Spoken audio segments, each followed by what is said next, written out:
സദൃശവാക്യങ്ങൾ 8-ാം അധ്യായം. ജ്ഞാനമായവൾ വിളിച്ചു പറയുന്നില്ലയോ? ബുദ്ധിയായവൾ തൻ്റെ സ്വരം കേൾപ്പിക്കുന്നില്ലയോ? അവൾ വഴിയരികെ മേടുകളുടെ മുകളിൽ പാതകൾ കൂടുന്നിടത്ത് നിൽക്കുന്നു. അവൾ പടിവാതിലുകളുടെ അരികത്തും പട്ടണവാതിൽക്കലും ഗോപുരദ്വാരത്തിങ്കലും ഘോഷിക്കുന്നത്, പുരുഷന്മാരെ, ഞാൻ നിങ്ങളോട് വിളിച്ചു പറയുന്നു, എൻ്റെ സ്വരം മനുഷ്യപുത്രന്മാരുടെ അടുക്കിലേക്ക് വരുന്നു. അല്പബുദ്ധികളെ സൂക്ഷ്മബുദ്ധി ഗ്രഹിച്ചുകൊള്ളുവിൻ. മൂഢന്മാരെ വിവേകഹൃദയന്മാരാകുവിൻ. കേൾപ്പിൻ, ഞാൻ ഉത്കൃഷ്ടമായത് സംസാരിക്കും. എൻ്റെ അധരങ്ങളെ തുറക്കുന്നത് നേരിന് ആയിരിക്കും. എൻ്റെ വായ് സത്യം സംസാരിക്കും. ദുഷ്ടത എൻ്റെ അധരങ്ങൾക്ക് അറപ്പാകുന്നു. എൻ്റെ വായിലെ മൊഴിയൊക്കെയും നീതിയാകുന്നു. അവയിൽ വക്രവും വികടവുമായത് ഒന്നുമില്ല. അവയെല്ലാം ബുദ്ധിമാന് തെളിവും പരിജ്ഞാനം ലഭിച്ചവർക്ക് നേരുമാകുന്നു.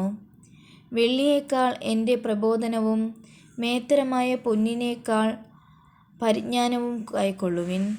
ജ്ഞാനം മുത്തുകളേക്കാൾ നല്ലതാകുന്നു. മനോഹരമായതൊന്നും അതിന് തുല്യമാകയില്ല. ജ്ഞാനം എന്ന ഞാൻ സൂക്ഷ്മബുദ്ധിയെ എൻ്റെ പാർപ്പിടമാക്കുന്നു. പരിജ്ഞാനവും വകതിരിവും ഞാൻ കണ്ടുപിടിക്കുന്നു. യഹോവ ഭക്തി ദോഷത്തെ വെറുക്കുന്നതാകുന്നു. ഡംഭം, അഹങ്കാരം, ദുർമാർഗം, വക്രതയുള്ള വായ് എന്നിവയെ ഞാൻ പകയ്ക്കുന്നു. ആലോചനയും പരിജ്ഞാനവും എനിക്കുള്ളത്. ഞാൻ തന്നെ വിവേകം, എനിക്ക് വീര്യബലമുണ്ട്. ഞാൻ മുഖാന്തരം രാജാക്കന്മാർ വാഴുന്നു, പ്രഭുക്കന്മാർ നീതിയെ നടത്തുന്നു. ഞാൻ മുഖാന്തരം അധിപതിമാരും പ്രധാനികളും ഭൂമിയിലെ ന്യായാധിപന്മാരൊക്കെയും ആധിപത്യം നടത്തുന്നു. എന്നെ സ്നേഹിക്കുന്നവരെ ഞാൻ സ്നേഹിക്കുന്നു. എന്നെ ജാഗ്രതയോടെ അന്വേഷിക്കുന്നവർ എന്നെ കണ്ടെത്തും. എൻ്റെ പക്കൽ ധനവും മാനവും പുരാതന സമ്പത്തും നീതിയുമുണ്ട്. എൻ്റെ ഫലം പൊന്നിലും തങ്കത്തിലും, എൻ്റെ ആദായം മേത്തരമായ വെള്ളിയിലും നല്ലത്. എന്നെ സ്നേഹിക്കുന്നവർക്ക് വസ്തുവക അവകാശമാക്കി കൊടുക്കുകയും അവരുടെ ഭണ്ഡാരങ്ങളെ നിറയ്ക്കുകയും ചെയ്യേണ്ടതിന് ഞാൻ നീതിയുടെ മാർഗത്തിലും ന്യായത്തിൻ്റെ പാതകളിലും നടക്കുന്നു. യഹോവ പണ്ടേ തൻ്റെ വഴിയുടെ ആരംഭമായി തൻ്റെ പ്രവൃത്തികളുടെ ആദ്യമായി എന്നെ ഉളവാക്കി.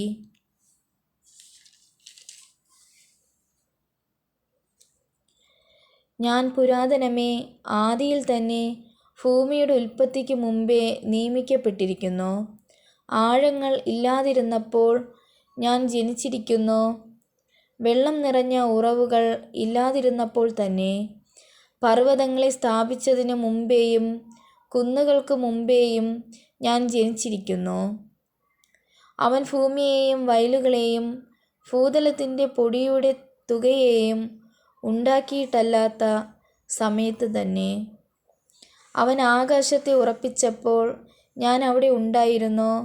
അവൻ ആഴത്തിൻ്റെ ഉപരിഭാഗത്ത് വൃത്തം വരച്ചപ്പോഴും അവൻ മീതെ മേഘങ്ങളെ ഉറപ്പിച്ചപ്പോഴും ആഴത്തിൻ്റെ ഉറവുകൾ തടിച്ചപ്പോഴും വെള്ളം അവൻ്റെ കൽപ്പനയെ അതിക്രമിക്കാതവണ്ണം അവൻ സമുദ്രത്തിന് അതിർ വച്ചപ്പോഴും ഭൂമിയുടെ അടിസ്ഥാനം ഇട്ടപ്പോഴും ഞാൻ അവൻ്റെ അടുക്കൽ ശില്പിയായിരുന്നു.